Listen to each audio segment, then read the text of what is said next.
Imaginez un dieu farceur, un dieu menteur, un dieu voleur. Un sacripant qui pratique l'insolence comme une vertu. Un dieu qui écoute aux portes et raconte des histoires à dormir debout. Imaginez un dieu rapide, agile, qui guide les voyageurs le long des chemins, indique aux marchands la bonne affaire, retrouve ce qu'on a perdu, mais escamote ce que l'on possède.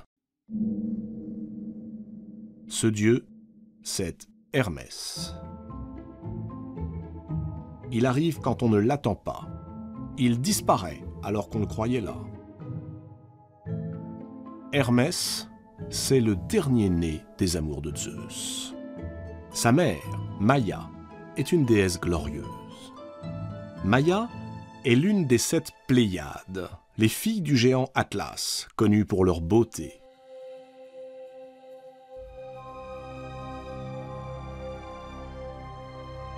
Les Pléiades subirent un sort tragique.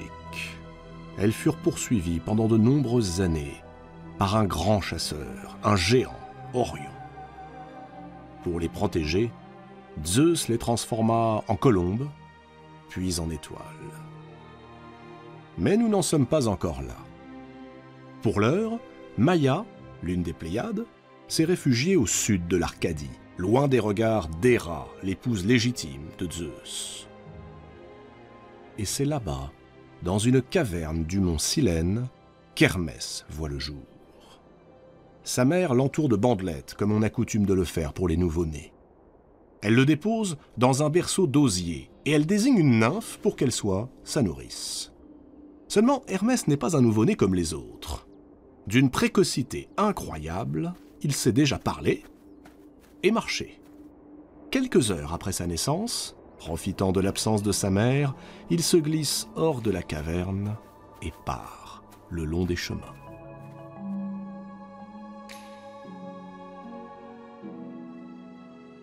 Le voilà qui arrive en Thessalie, à l'endroit même où Apollon, son frère aîné, est chargé de garder un magnifique troupeau, propriété du roi Admète. 12 vaches et une centaine de superbes génisses aux cornes dorées.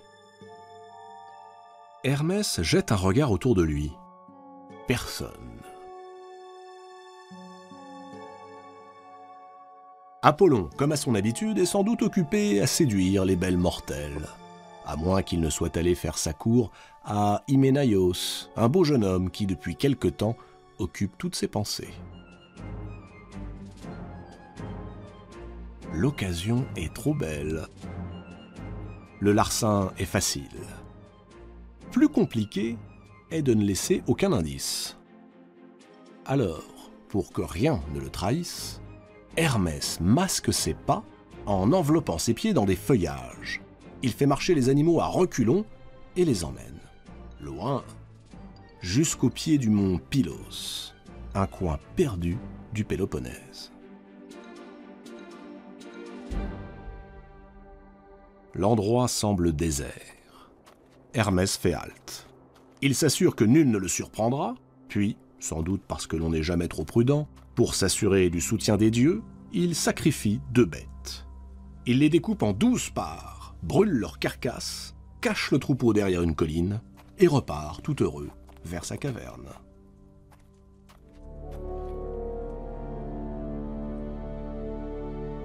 C'est à ce moment que Zeus, qui voit tout, décide de faire de son fils le patron des voleurs et des menteurs.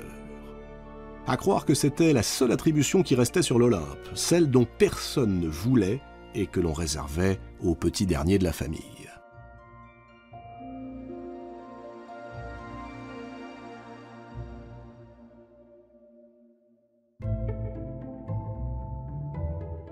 Hermès a quitté Pylos. Il est reparti sur les routes, toujours aussi insouciant. Bientôt, le voilà de retour devant sa caverne. Il va y pénétrer, lorsque soudain, il aperçoit une tortue qui se prélasse au soleil. Il l'observe un instant.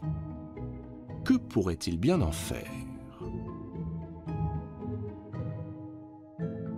Il s'en empare, la vide de ses entrailles, et tend d'un bord à l'autre de la carapace, au-dessus de la partie creuse, des cordes fabriquées avec les boyaux de l'une des bêtes qu'il a sacrifiées.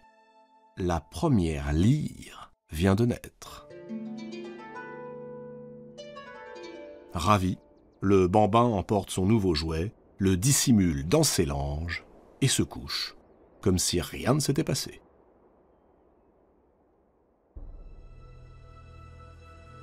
Mais là-bas, en Thessalie, Apollon n'a pas tardé à s'apercevoir de la disparition de son troupeau.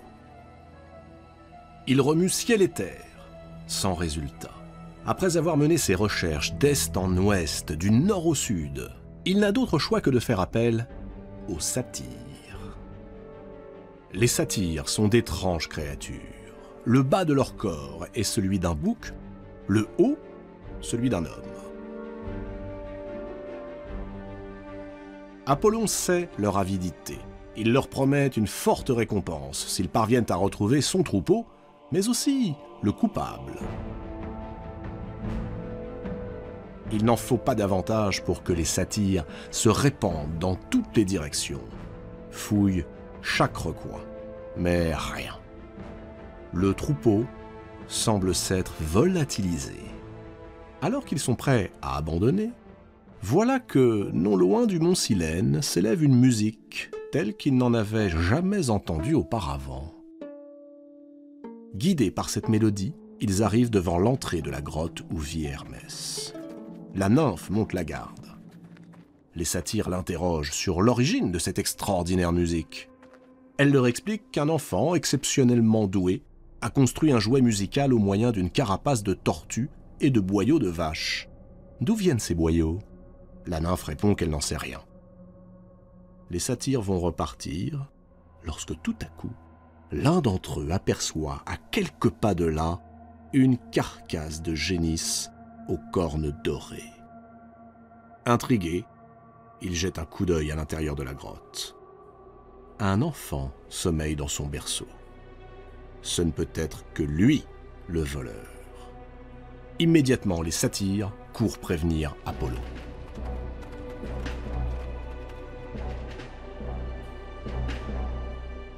Ce dernier est abasourdi.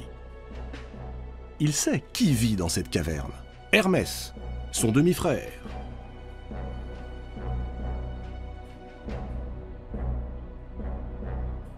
Maîtrisant mal sa colère, Apollon se précipite et exige de Maïa que son schnappant de fils lui indique où il a caché son troupeau. Maïa montre du doigt l'enfant enveloppé dans ses langes. « Cette accusation est ridicule, mon fils est incapable d'un tel forfait. » Hermès, qui a tout entendu, proteste à son tour de son innocence. Tout ceci est absurde, il n'est qu'un nourrisson, un enfant sans malice.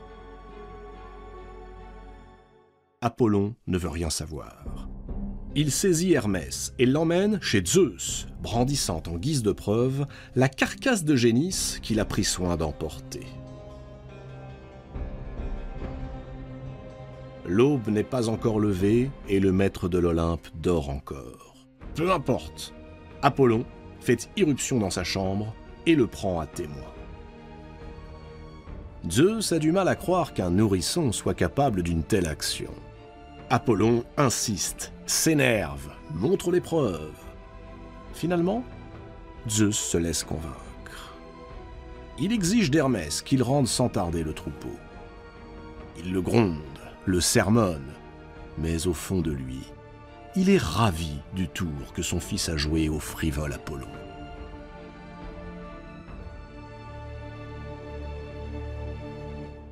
D'accord, dit Hermès, il rendra le troupeau, mais il s'empresse de préciser qu'il manquera 2 vaches, celles qu'il a sacrifiées et découpées en 12 parts égales pour les offrir aux 12 dieux de l'Olympe.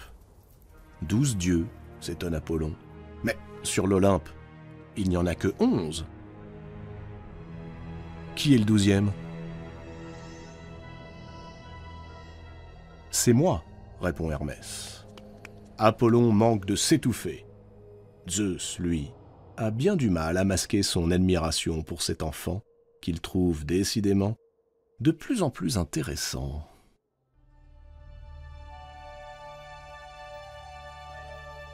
Avant de reprendre la route, Hermès récupère la lyre qu'il a fabriquée et se met à improviser un air. Apollon est saisi. Ce son si nouveau, si harmonieux, l'émeut jusqu'au cœur.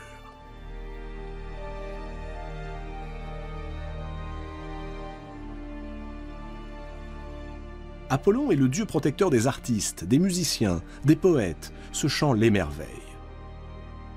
Au point qu'il en oublie bientôt tous ses griefs contre son jeune demi-frère.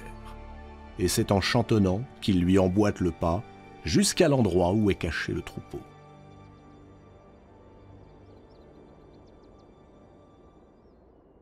Tout semble rentrer dans l'ordre. Pourtant, Apollon hésite. Depuis qu'ils ont quitté la caverne, l'instrument qui a produit ce chant si admirable le hante. Il l'obsède. « Tu gardes les génisses », propose-t-il tout à coup à Hermès, « et en échange, je prends la lyre. » Hermès sourit. Il est d'accord. Les deux frères se serrent la main. Désormais, ces deux-là ne se quitteront plus.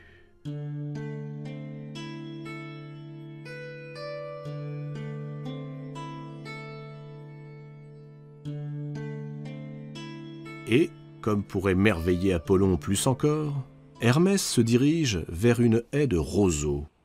Il taille dans l'un d'eux une flûte et il se met à jouer un nouvel air de musique.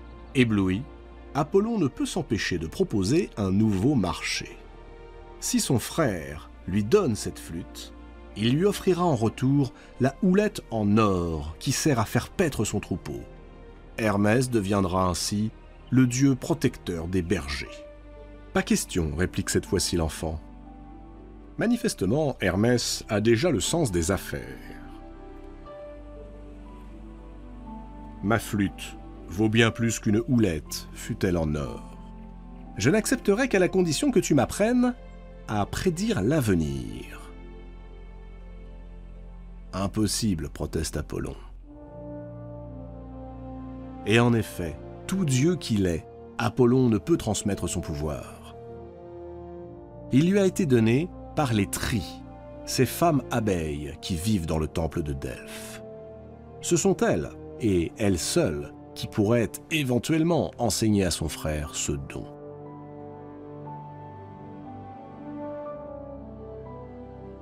Qu'à cela ne tienne, réplique Hermès, j'irai voir les femmes abeilles. Il part pour Delphes.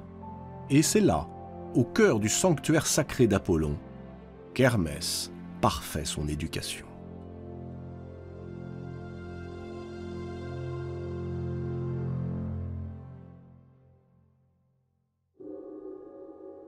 Hermès est devenu un dieu accompli lorsque Zeus le convoque sur l'Olympe.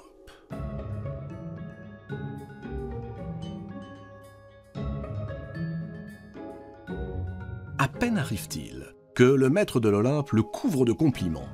Il le trouve ingénieux, éloquent, persuasif.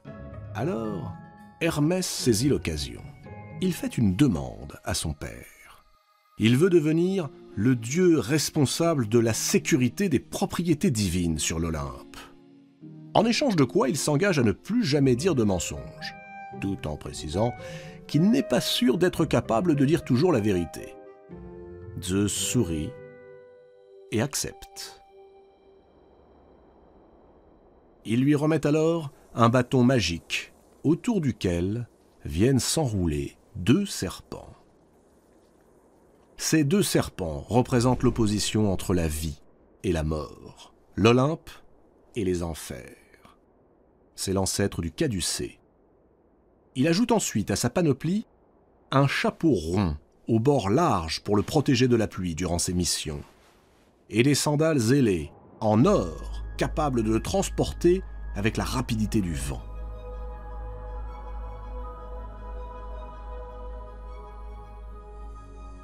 Hermès est fin prêt.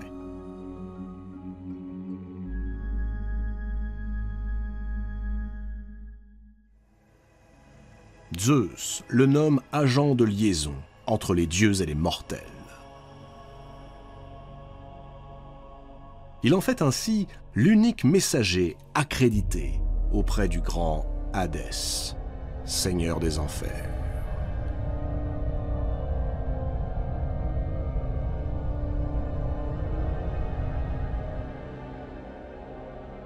Hermès devient l'accompagnateur des âmes, celui que l'on nomme Hermès Psychopompe. Et contre toute attente, il s'attelle à cette tâche avec un zèle incomparable.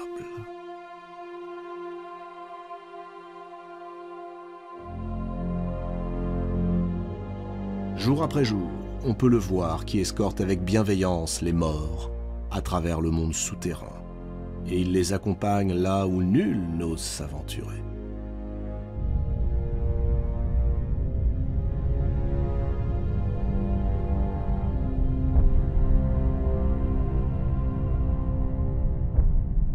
Mais ce n'est pas tout. Le jeune dieu aura également pour fonction de favoriser le commerce et de veiller à la libre circulation des voyageurs sur toutes les routes du monde.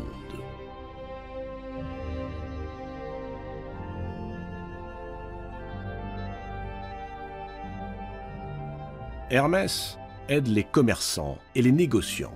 Il les conseille pour vendre au meilleur prix. Il n'hésite pas à leur prêter un peu de son éloquence, de cette faconde qui permet de vendre n'importe quelle camelote et de se sortir de n'importe quelle situation. Les raisonnements d'Hermès sont bien souvent d'une totale mauvaise foi. Il le reconnaît lui-même d'ailleurs. Ce qui compte n'est pas tant de dire la vérité que de plaire.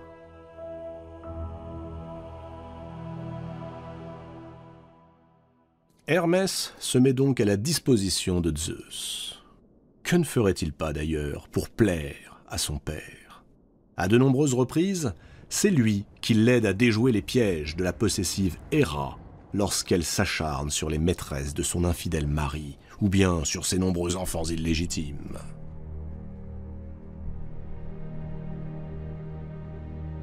C'est ainsi qu'il recueille le jeune Dionysos dès sa naissance. Et plus tard, lorsque Paris, le prince troyen, sera chargé de juger qui est la plus belle d'Héra, d'Athéna et d'Aphrodite, c'est encore Hermès qui, sur ordre de Zeus, conduira auprès de lui les trois déesses.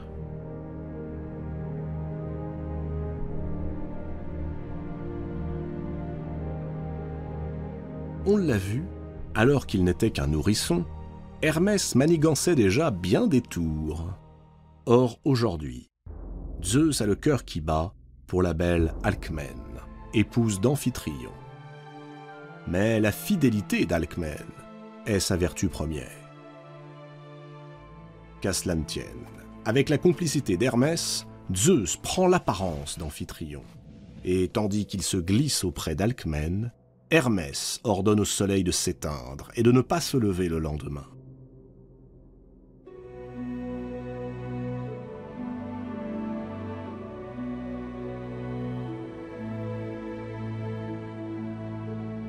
C'est ainsi que l'infortuné Alcmène se dépense en toute innocence dans les bras de son soi-disant mari pendant 3 jours.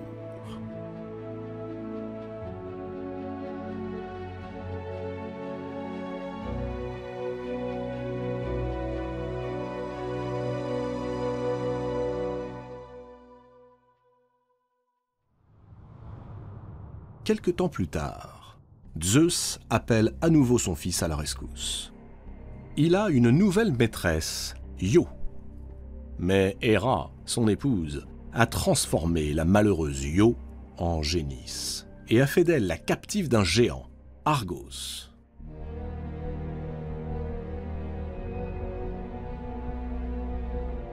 À la demande de Zeus, Hermès se rend auprès du géant.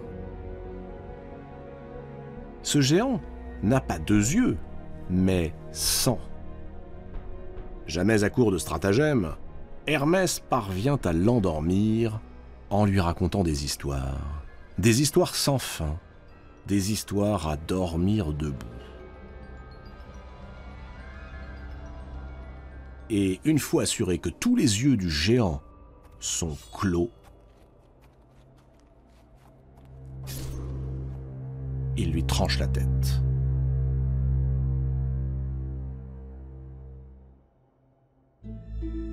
Très vite, la réputation d'Hermès se répand dans toute la Grèce, et l'on voit apparaître sur les chemins des bornes en pierre que l'on appelle des Hermès. Surmontées d'un buste du dieu, elles indiquent les directions à prendre ou bien le nom des lieux. Infatigable messager, Hermès se mêle de tout et s'immisce dans tous les domaines. Les athlètes, qui le considèrent comme l'inventeur de la course à pied, lui rendent hommage.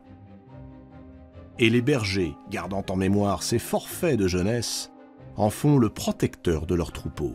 Car mieux vaut confier la garde des bêtes à un dieu voleur que de se les faire dérober par lui. Mais s'il rend volontiers service aux dieux, Hermès n'est jamais leur serviteur. Il est bien trop impertinent, bien trop libre et bien trop joueur pour cela.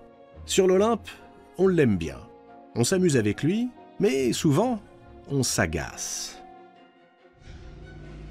Toujours aussi farceur, il dérobe son arc et ses flèches à Eros, le dieu de l'amour.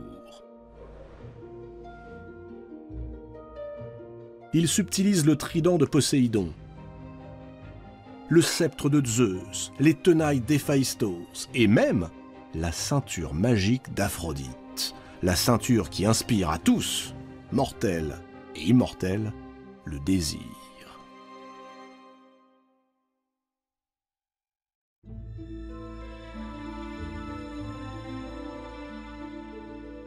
Aphrodite. Comment lui résister? Nous sommes à Lemnos. La déesse de la beauté est mariée au dieu forgeron, Héphaïstos. Ce dernier, ayant découvert qu'elle le trompait, a réussi à la piéger, elle et son amant, Arès, dans un filet aux mailles de bronze. Il a ameuté toutes les divinités de l'Olympe afin qu'elles constatent l'adultère.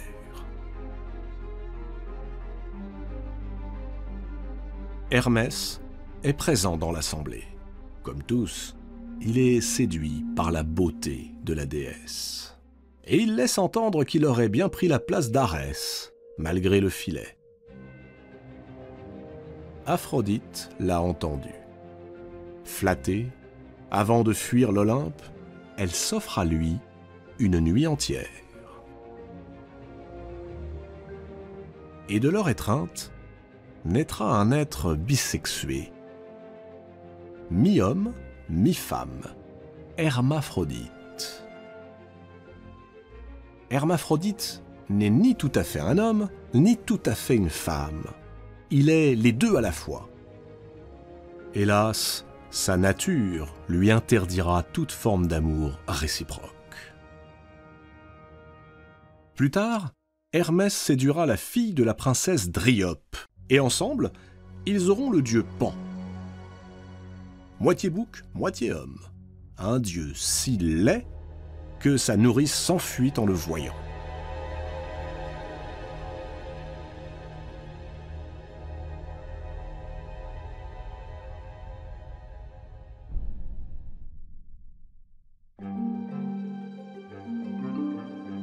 Agent secret, diplomate, coureur de jupons, joueur, voleur, fripon universel.